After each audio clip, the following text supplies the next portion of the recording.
பரலோக ராஜ்யத்துக்கு போக வேண்டியதான 7 காரியங்கள். పరలోక రాజ్యానికి కావాల్సిన 7 కార్యములు. హల్లెలూయా.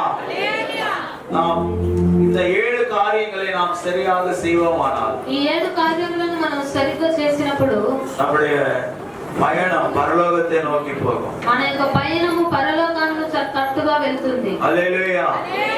நாம் வேதத்தை வாசிப்போம். మనం వాక్యం చదువుకుందాం. యోహాను సువిశేషం 8వ అధ్యాయం 12వ వచనం. యోహాను సువార్త 8వ అధ్యాయం 12వ వాక్యం.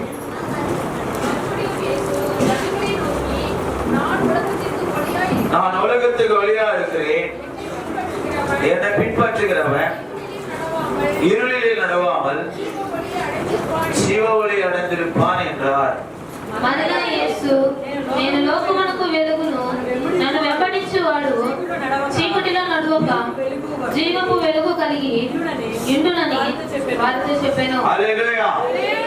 முதலாவது நாம் செய்ய வேண்டிய காரியம் என்னவென்றால், మొదటిగా మనం చేయవలసిన కార్యం ఏమిటంటే, பரலோக ராஜ்யத்துக்கு நாம் போக வேண்டும் என்றால், పరలోక రాజ్యానికి మనం వెళ్ళాలంటే நம்முடைய வாழ்க்கையில் இருள் இல்லாத ஒரு வாழ்க்கையை நாம் வாழ வேண்டும். మన జీవితంలో చీకటి లేని జీవితాన్ని మనం యేసు சொன்னார், యేసు చెప్పారు, நான் உலகத்தை ஒளியா இருக்கிறேன், నేను లోకమునకు వెలుగునై ఉన్నాను, என்னை பின்பற்றுகிறவர்கள் నన్ను వెంబడించువాడు இருளில் நடவாமல் చీకటిలో నడవక జీవ ఒళి అడందిருப்பார்கள், జీవపు వెలుగు కలిగి ఉంటారు. హల్లెలూయా.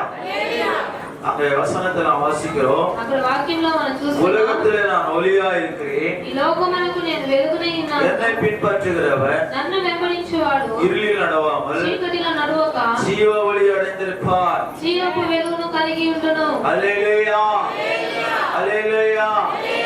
ప్రియమైన సహోదరి సహోదరి, ప్రియమైన సహోదరుడా సహోదరి, கர்த்தருக்கு மகிமை உண்டாவதாக. దేవుని నామానికి మహిమ కలుగును. ஆண்டவர் சொல்லுகிறார், దేవుడు చెప్తున్నాడు, இருளில் நடக்காம இருக்கணும். చీకటిలో నడవకుండా ఉండాలి. இயேசுவின் பிள்ளையா இருந்தால், నీవు దేవుని యొక్క పిల్లడుగా ఉంటే இருளின் வல்லமைகளை, இருளுக்கு சம்பந்தமான கிரியைகள் உன்னில் காணப்படக்கூடாது. చీకటి శక్తులు, చీకటికి సంబంధించిన కార్యములు మీలో కనబడకూడదు. இருளில் செய்கிற பாவத்தின் கிரியைகள் உன்னுடைய சரீரத்திலே காணப்படக்கூடாது. ఆ చీకటిలో ఉంటున్న పాపపు క్రియలు మీ శరీరంలో కనబడకూడదు. உன்னுடைய ரகசியமான ஜீவியத்திலே கூட ஒளியாய் நடக்கிற ஒரு நல்ல சாட்சி பெற்ற மகளாய் இருக்க வேண்டும். ఈ రహస్యమైన జీవితంలో కూడా వెలుగులో జీవిస్తున్నాను అని సాక్ష్యము కలిగిన స్త్రీగాను పురుషుడుగాను ఉండాలి. ஒன்று பேதுருல நாம் வாசிக்கும் பொழுது, 1 పేతురులో మనం చదువుతున్నప్పుడు அங்க 2వ அதிகாரத்துல అక్కడ 2వ అధ్యాయంలో நாம் வாசிக்கும் பொழுது మనం చదువుకుంటే 9వ వచనத்தை நாம் వాసిக்கலாம். అయితే మీరు చీకటిలో నుండి ఆశ్చర్యకరమైన తన వెలుగులోనికి మిమ్మల్ని పిలిచిన వాని గుణాతి సైములను ప్రచురము చేయ నిమిత్తము ఏర్పరచబడిన వంశమును, రాజులైన యాజక సమూహమును, పరిశుద్ధ జనమును, దేవుని సొత్తైన ప్రజలునై ఉన్నారు. హల్లెలూయా. நீங்களோ இந்த உங்களை அந்தகாரத்தின்று நம்முடைய ஆச்சரியமான ஒளியிடத்து வர வைத்தவருடைய புண்ணியங்கள் அறிவிக்கும்படிக்கு தெரிந்து கொள்ளப்பட்ட சந்ததியாயும், ராஜரீகமான ஆசாரிய கூட்டமாயும், பரிசுத்த ஜாதியாயும், அவருக்கு சொந்தமான ஜனமாய் இருக்கிறீர்கள். ஹல்லேலூயா. அப்போ இருளில் இருந்து இருளில் இல்லாம இருக்கிறவங்களுடைய வாழ்க்கை எப்படி இருக்கணும் சொன்னா, అయితే చీకటిలో లేకుండా ఉంటున్న వారి జీవితం ఏ రీతిగా ఉండాలంటే, அங்க சொல்ல அப்போஸ்தலர் பேதுரு அந்த பத்திரிகை எழுதுகிறார். అపొస్తలుడైన పేతురు ఆ పత్రికను రాస్తున్నాడు. பரிசுத்த ஆவியினாலே சொல்லப்பட்ட வார்த்தைகளை அவர் எழுதுகிறார். పరిశుద్ధ ఆత్మ ద్వారా చెప్పబడిన వాక్యములను అతడు நீங்க రాస్తున్నాడు. அந்தகாரத்தில் இருந்து ஆச்சரியமான ஒளியினிடத்துக்கு வரவைத்தவருடைய புண்ணியங்களை அறிவிக்க வேண்டும் என்று சொல்லுகிறார். మీరు చీకటిలో నుండి ఆశ్చర్యకరమైన తన వెలుగులోనికి మిమ్మల్ని పిలిచిన వాని గుణాతిశయములను ప్రచురం హల్లెలూయా. అరవర సౌండ్ కమ్మియా. హల్లెలూయా. ஆச்சரியமான ஒளியினிடத்துக்கு உங்களை கொண்டு வந்தார் தேவன். ఆశ్చర్యకరమైన వెలుగులోనికి మిమ్మల్ని దేవుడు తీసుకొని వచ్చున్నాడు. అంధకారத்தில் இருக்கிறவங்களா అలే சொல்லலாமா? చీకటిలో ఉంటున్న వారు హల్లెలూయా చెప్దామా? புரிஞ்சு சொல்லலையா, புரியாம சொல்லலையா? అర్థమై చెప్పలేదా, అర్థం కాకుండా చెప్పలేదా? అంధకారం ఉండేవాళ్ళు హల్లెలూయా పడి అందరూ వెలుగుగా ఉండాలన్నమాట. அல்லேலூயா. நாம் அந்தகாரத்தில் இல்லை, మనం వచ్చి అంధకారంలో లేదు, நாம் ఆశ్చర్యமான ஒளியிடத்தில் வந்திருக்கிறோம். మనం ఆశ్చర్యకరమైన వెలుగులోనికి వచ్చి ఉన్నాము. பக்கத்துல கையை போட்டு சொல்லு, పక్కన చేతులు పట్టి చెప్పండి, అంధకారమా ஒளியா? అంధకారమా వెలుగా? பக்கத்துல கையை போட்டு கேட்டுப்பா, చీకటా వెలుగా అని అడగండి. చీకటిలో ఉన్నావా వెలుగులో ఉన్నావా అడగండి. హల్లెలూయా, హల్లెలూయా. கர்த்தர் மகிமையுண்டாவதாக. దేవుని నామానికి మహిమ కలుగును గాక. நீ ஒளியிடத்தில் வந்தாதான் నీవు వెలుగులోనికి వస్తేనే பரலோகம் போக முடியும். పరలోకానికి వెళ్ళగలుగుతావు. இங்கே இயேசப்பா பேர் சொல்லினேன், ఇక్కడ యేసు ప్రభు పేరు చెప్పుకొని, நான் இயேசு பிள்ளை சொல்லிட்டேன், నేను యేసు యొక్క బిడ్డనని చెప్పుకొని நல்லா சாப்பிட்டு బాగా తినేసి நல்லா தூங்கி బాగా నిద్రపోయి நல்லா சம்பாதிச்சு బాగా సంపాదించి நல்ல பிசினஸ் பண்ணி బాగా బిజినెస్ చేసి நான் கடவுள் பிள்ளை, నేను దేవుని బిడ్డ, ஆனா 24 மணி நேரம் நான் சம்பாதிச்சுன்னா போயிட்டு இருப்பேன். నేను వాడి 24 గంటలు సంపాదిస్తానే ఉంటాను.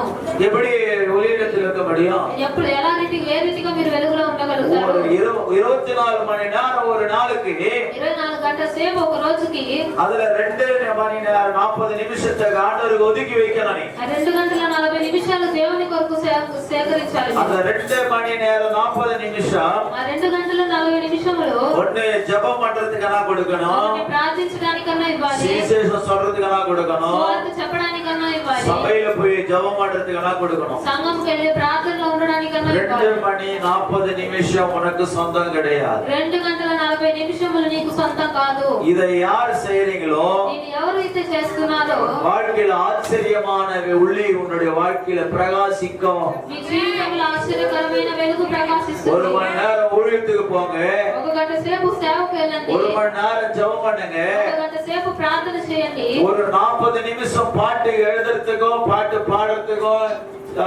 அந்த காரியத்துக்கு நீங்க செலவு பண்ண பாருங்க. ఒక 40 నిమిషములు పాటలు రాసుకోవడానికి, పాటలు పాడడానికి దాన్ని మీరు స్వీకరించండి. பாட்டு பாட சொன்னா தேடுறாங்க, பைபிளை தேடுறாங்க, பேக தேடுறாங்க, தேடுறாங்க, அப்படி పాట పాడమంటే బైబిల్ చూస్తారు, బాగా ఎత్తుకుతారు, అక్కడ ఎత్తుకుతారు.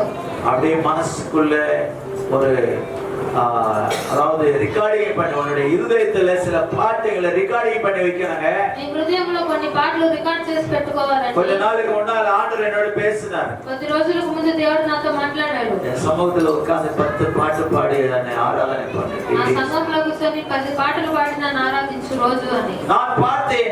பாட்டு பாட பாட பாட ஒவ்வொரு பாட்டும் அப்படியே மனப்பாடமா வந்துட்டு இருக்குது. నేను పాడుతున్నాను ఒక్కొక్క పాట నాకు అది కంటతంగా 10 వస్తున్నది. பாட்டெல்லாம் தாண்டி போயினுக்கு 10 పాటలు మించిపోతున్నది. கத்துக்கிட்டங்க. నేర్చుకోవాలండి. வீணான கதை பேசி உட்கார்ந்துக்கிறே, వ్యర్థమైన కథలు మాట్లాడుకుంటున్నారు. அந்த நேரத்துல ஒரு பாட்டு எழுதுங்க. ఆ సమయంలో ఒక పాట రాసుకోండి. உங்களுக்கு சொந்தமா பாட்டு தெரியாம யூடியூப்ல எத்தனை பாட்டு வருது, నీకు సొంతంగా పాట తెలియకుండా యూట్యూబ్ లో ఎన్ని పాటలు వస్తున్నది, ஆன் பண்ணு.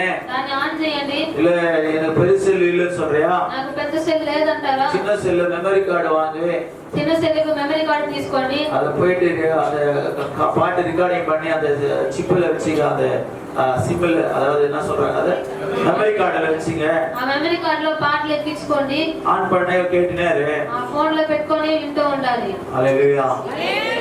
பாட்டு கத்து அந்த பாட்டி பாருங்க, அந்த பெரியம்மா మీ పెద్దమ్మ పాడతారు పాటలు. அவங்க புகழத்தை சொல்ல, నేను వాళ్ళని ఘనంగా చెప్పడం சமையல் లేదు. பண்ண வசோன்னா వంట చేయడానికి రమ్మంటే 7 மணிக்கு வந்துட்டாங்க அந்த அம்மா அப்பா. 7 గంటలకు వచ్చారు ఆమె. ஹல்லேலூயா. அவங்க பாட்டு பாடுறாங்க, ஃபாதர் பெருக்கமன்ஸ் பாட்டெல்லாம். ఆ ఫాదర్ బెక్కుమెన్స్ గారి పాటలన్నీ పాడతారు ఆమె. அவங்ககிட்ட சின்ன செல்போன் இருக்கு, ఆమె దగ్గర చిన్న సెల్ ఫోన్ ఉంది. அத மெமரி கார்டு போட்டுட்டு அவங்க கேக்குறாங்க, அதுல దాంట్లో கேட்டு మెమరీ కార్డు கத்திட்டு వేసుకొని பாடுறாங்க. విని వాళ్ళు పాడుతున్నారు. கர்த்தருக்கு இடம் கொடுப்பா தம்பி, దేవునికి చోటు ఇవ్వ సహోదరుడా, வசனத்தை படி கத்துக்கொள்ளு. వాక్యాన్ని నేర్చుకోలేవు. இப்போ நாளைக்கு 15ஆம் தேதி அடுத்த வாரத்துல 15వ తేదీ రాబోతున్న వారంలో ஆதியாகமத்துல ஒரு பைபிள் குவிஸ் வைக்கிறாங்க. ఆది కాండంలో ఒక బైబిల్ క్విజ్ పెడుతున్నారు. ஃபர்ஸ்ட் பிரைஸ் அடிக்கிறவங்களுக்கு ఫస్ట్ ప్రైజ్ వస్తున్న వాళ్ళకి 50,000 ரூபாய் தராங்க. 50,000 రూపాయలు ఇస్తారు. ரெண்டாவது ஆனவங்க நிறைய பேர் வாட்ஸ்அப்ல வச்சிருக்கிறவங்களுக்கு నేను వాట్సాప్ లో చాలా మందికి పెట్టున్నాను. நீங்க வேணும்னா 200 ரூபாய் ரெஜிஸ்ட்ரேஷன் பண்ணணும். 200 రూపాయలు రిజిస్ట్రేషన్ చేసుకోవాలి. அடுத்து இன்னொரு ஆஃபர் நம்ம சபையில இருக்குது. ఇంకొక ఆఫర్ మన సంఘంలో ఉంది. 1600 ரூபாய் 1600 రూపాయలు இந்த பைபிளோட ரேட். ఈ బైబిల్ యొక్క రేటు. ஒன்லி 100 வசனத்தை ఒక 100 వాక్యములు இந்த சபை இப்போ ஆராதனை முடிஞ்ச உடனே ఆరాధన అయిన తర్వాత எழுந்து வந்து மைக்ல వచ్చి మైక్ లో 100 வசனத்தை பார்க்காம சொல்லிட்டீங்களா? 100 వాక్యాలు చూడకుండా చెప్తే இப்பவே உங்களுக்கு கொடுத்துறாங்க. ఇప్పుడే మీకు ఇచ్చేస్తాము. இப்படி நாம் தேவனுடைய வெளிச்சத்தின் காரியங்களை நாம் செய்ய வேண்டும். ఈ రీతిగా మనము దేవుని యొక్క వెలుగు సంబంధమైన కార్యాలు చేయాలి. ஒரு ஒளி இது. ఆశ్చర్యకరమైన ఒక వెలుగు ఇది. Hallelujah. Praise the Lord. Hallelujah. செல்லு முடிஞ்சு சார் மைக் கொடுக்காது.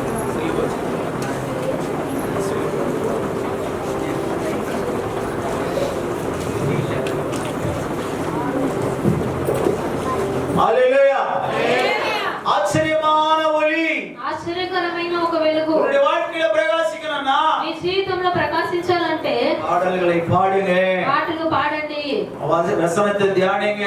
వాక్యాన్ని ధ్యానించండి. ஒரு நாளைக்கு ఒక రోజుకి 2 மணி நேரம் 40 நிமிஷத்தை ஆண்டவருக்கு கொடுங்க. 2 గంటల 40 నిమిషాలు దేవునికి ఇవ్వండి. హల్లెలూయా. அடுத்து உன்னுடைய வருவாயில నీ యొక్క రాబడిలో 10வது அதாவது தசம பாகம், 10వ వంతు దశమ 10ல భాగం, ஒரு பங்கு, 10లో ఒక భాగము தசம பாகத்தை ஆண்டவருக்கு கொடுக்கணும். దశమ భాగాన్ని దేవునికి ఇవ్వాలి. இதெல்லாம் ஒளிக்கு சம்பந்தமான காரியம். ఇవన్నీ వెలుగుకు సంబంధించిన కార్యములు. அந்த வசனம் சொல்லுது, అక్కడ వాక్యం చెప్తున్నది நாம் யார் தெரியுமா? మనం ఎవరో తెలుసా?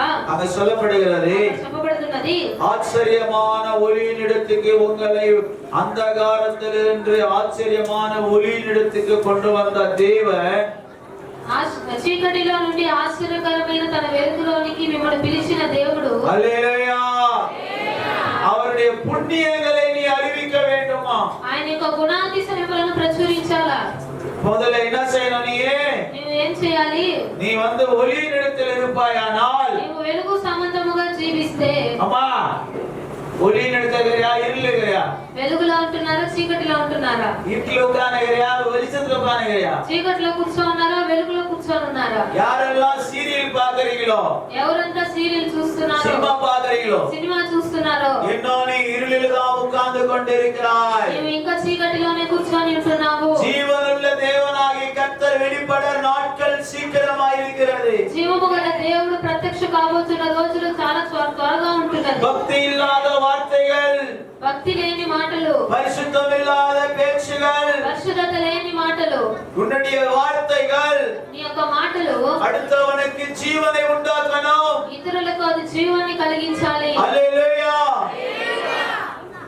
தம்பி, நான் சில பேரு குடிகாரங்களோட ஆண்டவர் திட்டவட்டமா போனவன பேசியிருக்காரு. குடிகாரன், விபச்சாரக்காரன், திருடன், கொலைகாரன், அவங்களோட சேராதன்னு சொல்லிட்டாரு ஆண்டவர். తాగుబోతులు, వ్యభిచారం చేసే వాళ్ళు, నరహంతకులు, వాళ్ళతో చేరకూడదని చెప్పి, ஏன்னா இவெல்லாம் அந்தகாரத்தின் பிள்ளைகள், వాళ్ళందరూ చీకటి సంబంధులు. அவைகளை செய்கிறவர்களோடு நீ கலந்தால் ఆ రీతిగా చేస్తున్న వారితో మీరు కలిసి ఉంటే என்ன நடக்கும்? ఏమి జరుగుతుంది? நீங்களும் அந்தகாரத்துக்குள்ள போயிடுங்க. మీరు உட்காருங்க. కూడా చీకటిలోనికి వెళ్ళిపోతారు. நீங்களும் அந்த அந்தகாரத்திலே அந்தகார சம்பந்தமான இருளிலே நீங்கள் போக வேண்டியதா இருக்கும். మీరు కూడా చీకటి సంబంధమైన జీవితాన్ని இருளின் வல்லமைகள் இருக்கிறது தெரியுமா?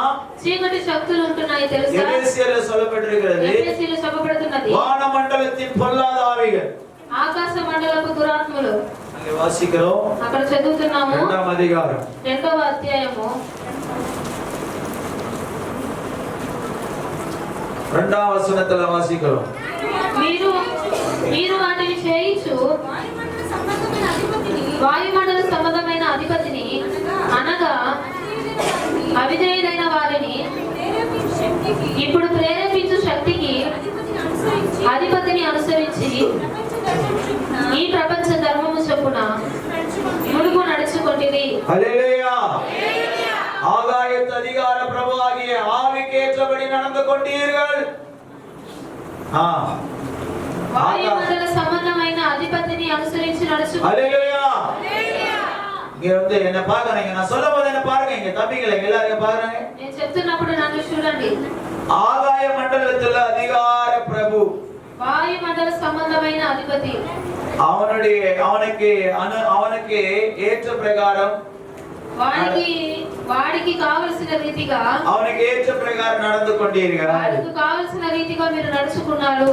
அந்த வசனம் சொல்லுது, అక్కడ వాక్యం చెప్తున్నది, அதிகார ஆவிக்கு ஏற்ற பிரகாரம் நடந்து கொண்டு அவன் என்ன செய்யறான்னா உங்களுடைய ஆவியை அவன் ஏவுதல் படுத்துகிறான். వాడు మీ యొక్క ఆత్మలను ప్రేరేపిస్తున్నాడు.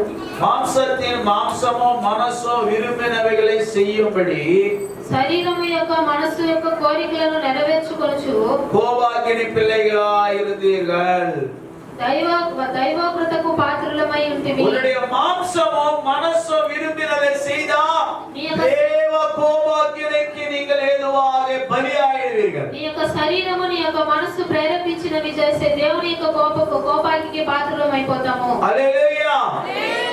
మనసు ఏవుదలు கொடுக்கிற பிரகாரம், నీ యొక్క మనస్సు ప్రేరేపిస్తున్న ప్రకారం பிசாசு அநேகரை வஞ்சித்து கொண்டு கொஞ்சம் கொஞ்சமா உலகத்துக்கு இழுத்து கொண்டு போய் கொண்டிருக்கிறான். అపవాది అనేకులను మోసపరుస్తూ కొంత కొంచెంగా లోకంలోకి లాక్కొని వెళ్ళిపోతున్నాడు. అంధకారத்தின் அதிகார பிரபு, వాయుమండల సంబంధమైన అధిపతి, அவன் என்ன செய்வான்? వాడు ఏం చేస్తాడు? அவன் మనసుக்கு மாம்ச இச்சையின்படி நடக்கிறதுக்காக, వాడు శరీర ఆశల ప్రకారంగా జీవించడానికి மாம்சமோ మనసో విరుమినதை செய்யும்படி அவனை உன்னை ஏவி கொண்டிருப்பான். ఆ శరీరము మనస్సు కోరికలను నెరవేర్చుకోవడానికి నిన్ను ప్రేరేపిస్తాడు. அதனால దాని వలన உங்களுடைய ஆவிக்குரிய வாழ்க்கை நஷ்டமடைந்து போகும். నీ ఆత్మీయ జీవితము నష్టపడిపోతుంది. மாம்சத்தினுடைய சந்தோஷத்துக்கு நீ எப்ப இடம் கொடுக்கிறாயோ నీ శరీరం యొక్క సంతోషానికి చోటిచ్చినప్పుడు అంధకారం உன்னை அப்படியே மூடிக்கொள்ளுகிறது. అంధకారం మిమ్మల్ని కమ్ముకుంటుంది.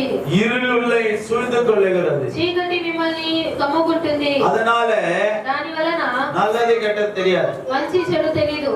அல்லேலூயா. ரெண்டு கண்ணு தெரியாதவங்க போயிருந்தாங்க, அவங்க எதனா தெரியுமா? రెండు కళ్ళు తెలియని వాళ్ళు వెళ్తూ ఉంటే వాళ్ళకి ఏమన్నా తెలుస్తుందా? வழி எப்படி தெரியுமா? దారి ఎట్లుందో తెలుస్తుందా? பள்ளம் எங்க மேடு என்ன தெரியுமா? ఆ గుంటలు ఎక్కడ ఉంది అని వాళ్ళకి తెలుస్తుందా? அல்லேலூயா. அதுதான் நடக்கும். అదే జరుగుతుంది. அதிகார பிரபு, అలా వాయుమండల సంబంధమైన అధిపతి, அந்த பேய், ఆ దెయ్యము, அந்த பிசாசு உன்னை ஏவுதல் கொடுக்கும் பொழுது అపవాది మీకు ప్రేరేపించినప్పుడు தாய் தகப்பனுக்கு கீழ்ப்படிய மாட்டீங்க, తల్లిదండ్రులకు లోబడరు, ஊழியக்காரருக்கு கீழ்ப்படிய மாட்டீங்க. సేవకులకి లోబడరు. அந்த இருளின் வல்லமை ఆ చీకటి శక్తులు உன்னை அப்படியே திசை திருப்பி கொண்டு போயிருக்கும். మిమ్మల్ని దిక్కుమార్చి తీసుకొని వెళ్ళిపోతుంది. அந்த అంధకారం, ఆ అంధకారము, அந்த அதிகார பிரபு, ఆ వాయుమండల సంబంధమైన అధిపతి, அவன் மனசு மாம்ச இச்சையின்படி உன்னை ஏவுதல் கொடுப்பான். వాడు మనసు యొక్క కోరికలను మీకు ప్రేరేపిస్తాడు. மாம்சமோ మనసో విరుమినதை செய்யும்படி, శరీరమును మనసు యొక్క కోరికలను నెరవేర్చుకోవాలని அல்லேலூயா, அவன் ஏவுதல் கொடுத்து వాడు ప్రేరేపించి அவன் అంధకారத்துல கூட்டிக் கொண்டு போவான். వాడు అంధకారంలోకి మిమ్మల్ని తీసుకొని వెళ్ళిపోతాడు.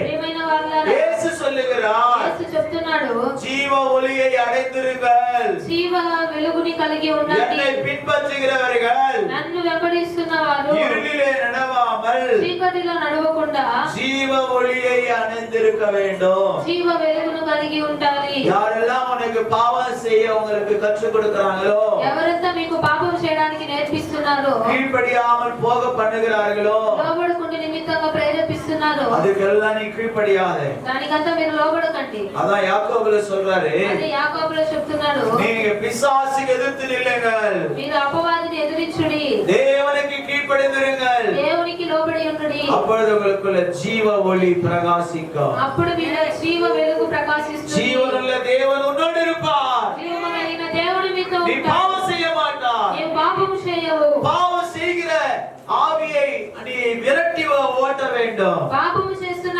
ఆత్మను మీరు తరిమి వేయాలి. அல்லேலூயா. பாவத்தின் சம்பளம் மரணம் என்று சொல்லுகிறது. పాపము యొక్క జీతము మరణమని எனவே చెప్తున్నాడు. இயேசு சொல்லுகிறார், కాబట్టి యేసు చెప్తున్నాడు, நீங்கள் ஜீவ ஒளியை அடைந்திருக்கும்படி మీరు జీవ వెలుగును కలిగి ఉండాలని. நீங்க இப்பொழுதே మీరు ఇప్పుడు ஆண்டவராக இயேசு கிறிஸ்துவினுடைய வசனத்தை கீழ்ப்படிங்க. దేవుని యొక్క వాక్యానికి లోబడాలి. அப்போது நாம் பரலோகம் போவோம். అప్పుడు మనం పరలోకానికి వెళ్తాం. முதல்ல காரியம் முடிந்தது. మొదటి కార్యం ముగించింది. இரண்டாவதாக రెండవదిగా ஆண்டவர் சொல்லுகிறார், దేవుడు చెప్తున్నాడు, இந்த மலை பிரசங்கத்துல ఈ కొండ ప్రసంగములలో அந்த மத்தேயு சுவிசேஷம் 5:3 வாசிக்கலாம். మత్తయి సువార్త 5:3 చదువుకుందాం. ఆత్మ విషయమై దీనులైన వారు ధన్యులు, పరలోక రాజ్యం రాజ్యము వారిది. தமிழ்ல ஆவியில் எளிமையுள்ளவர்கள் பாக்கியவான்கள், பரலோக ராஜ்யம் அவர்களுடையது. அல்லேலூயா.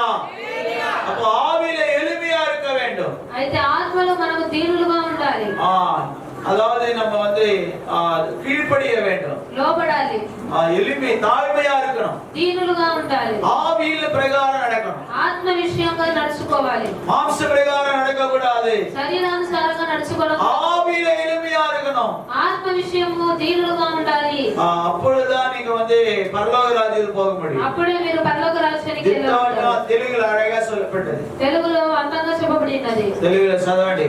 ఆత్మ విషయమై దీనులైన వారు ధన్యులు, పరలోక రాజ్యము వారిది. பரலோக ராஜ்யம் யாருக்கு சொந்தமாகும்? పరలోక రాజ్యం ఎవరికి సొంతం అవుతుంది? ஆவியிலே நீங்கள் கீழ்ப்படிகிறா எளிமை உள்ளவர்களா இருக்கணும். ఆత్మ విషయముగా దీనులుగా జీవించాలి. அல்லேலூயா. மற்றவங்க மாம்சத்துல பேசலாம், ఇతరులు శరీరానుసారంగా మాట్లాడవచ్చు, அவங்க பயங்கரமா கோபப்படலாம். వారు భయంకరంగా కోపపడవచ్చు. நீ ஆவியில் இருக்கும் பொழுது నీవు ఆత్మలో ఉన్నప్పుడు நீங்க அன்பாய் அவங்களோட பேசணும், నీవు ప్రేమగా వారితో మాట్లాడాలి, நீங்க அன்பாய் அவங்களுக்கு கற்றுக் கொடுக்கணும். మీరు ప్రేమగా వాళ్ళకు నేర్పించాలి. ஏன்னு சொன்னா ఎందుకంటే கோபம் కోపము தேவனுடைய நீதியை நிறைவேற்றாது, దేవుని యొక్క నీతిని నెరవేర్చదు. அது எளிமையா பேசும் பொழுது, అది దీనం కలిగి మాట్లాడిన தாழ்மையோடு நீ இருக்கும் பொழுது తగ్గించుకొని నీవు ఉన్నప్పుడు தேவனுடைய பிள்ளையாய் மாற்றப்படுகிறார். దేవుని యొక్క పిల్లలుగా మార్చబడుతున్నావు. அப்பொழுது అప్పుడు பரலோக ராஜ்யம் நமக்கு சொந்தமாகிறது. పరలోక రాజ్యం మనకు సొంతం అవుతున్నది. அல்லேலூயா. வெளிப்படுத்தின விஷயம் 3:25 வாசிக்கும் பொழுது, ప్రకటన 3:21లో చూస్తే வாசிக்கலாம். చదువుకుందాం. ஜெயம் கொண்டு என் பிதாவுடைய சிங்காசனம் அவரோடு கூட உட்கார்ந்து இருக்கிறது போல ஜெயம் கொள்ளுகிறவனோ அவனோ என்னுடைய சிங்காசனத்திலே என்னோடு கூட உட்காரும்படி அருள் செய்வேன். నేను జయించి నా తండ్రితో కూడా ఆయన సింహాసనమునందు కూర్చుని ఉన్న ప్రకారము జయించువానిని నాతో కూడా నా సింహాసనమునందు కూర్చుండనిచ్చెదను. ஹல்லேலூயா. அப்ப நாம ஜெயிக்க வேண்டும். అప్పుడు మనము జయించాలి. ஜெயிக்கிறவர்களை கர்த்தர் கூட உட்கார வைப்பேன்னு சொல்றாரு. జయించే వాళ్ళని దేవుడు తనతో కూర్చోబెట్టుకుంటాడు. எதுல நீ ஜெயிக்கணும்? నేను నీవు జయించాలి. மாம்சத்தின் கிரியைகளை ஜெயிக்கணும், శరీర క్రియలను జయించాలి, கோபத்தை ஜெயிக்கணும், కోపాన్ని జయించాలి, சினிமா பார்க்கறத ஜெயிக்கணும், సినిమా చూడటాన్ని జయించాలి, சண்டை போடுறத ஜெயிக்கணும். గొడవలు వేయడాన్ని జయించాలి. அல்லேலூயா. இதெல்லாம் நாம் ஜெயிக்கணும். వీటన్నిటిని మనం జయించాలి. ஜெயிக்கணும்னா என்ன நினைச்சிருக்காங்க நிறைய பேரு? జయించడం అంటే ఏమనుకుంటున్నారు చాలా మంది? மற்றவங்க அடிச்சுட்டு அவங்களை கீழே தள்ளிட்டு தான் ஜெயம்னு நினைக்கிறீங்களா? ఇతరులను కొట్టి వాళ్ళ కింద తోసేస్తే వాళ్ళు జయం అనుకుంటున్నారా? அல்லேலூயா. அதெல்லாம் ஜெயம். అది కాదు జయము. அடுத்த ஒரு கண்ணத்துல அறிஞ்சா ఒకరు చంప మీద కొడితే ஒரு கண்ணத்தை கொடுக்க சொன்னார் ஆண்டவர். ఇంకొక చంపని చూపిమన్నాడు దేవుడు. அப்ப நீ ஜெயம் பெற்றுட்ட, అప్పుడు నీవు జయం పొందుకున్నావు, அவன் தோல்வி அடைஞ்சான். వాడు ఓడిపోయాడు. நீ பரலோகத்துக்கு சேர போற, నీవు పరలోకానికి அவன் చేర్చబడుతున్నావు, நரகத்துக்கு போக போறான். అది నరకానికి వెళ్ళబడుతున్నాడు. ஆவியின் சுபாவங்கள் இது. ఆత్మ యొక్క స్వభావములు ఇవి. இந்த ஆவிக்குரிய சுபாவம் நமக்குள்ள இருக்கும் பொழுது ఈ ఆత్మ సంబంధమైన స్వభావములు మనలో ఉన్నప్పుడు நம் பரலோக ராஜ்யம் நம் சொந்தமாயிடும். పరలోక రాజ్యం మనకు సొంతం అవుతుంది. అనేకులు பிரியமானவர்களே, ప్రియమైన వారులారా, பரலோகம் போகின்ற ஆசை இருக்கு. పరలోకానికి వెళ్ళాలని ఆశ ఉంది. எத்தனை பேர் பரலோகம் போல ஆசையா இருக்கிறீங்களா? கைத்து கேள்வி சொல்லுவோம். పరలోకానికి వెళ్ళాలని ఆశ ఉన్నవారు హల్లెలూయా చెప్తాం. பத்தியா எவ்வளவு பேர் இருக்காங்களா? ఎంతమంది ఉన్నారు చూసారా? எல்லாருக்கும் ஆசைதான். అందరికీ ఆశ. நம்ம எல்லாரும் பரலோகம் போகணும்னு ஆசைதான். అందరికీ పరలోకానికి వెళ్ళాలని ఆశ. என்ன தம்பி? என்ன வேலை செய்யறாங்க? பரலோகம் போற ஆசையா? పరలోకానికి వెళ్ళాలని ఆశ. அல்லேலூயா. அப்படியா? நான் என்ன செய்யணும்? అంటే ఏం చేయాలి? இந்த உலகத்திலே உன் மாம்சத்தை ஏவுகிற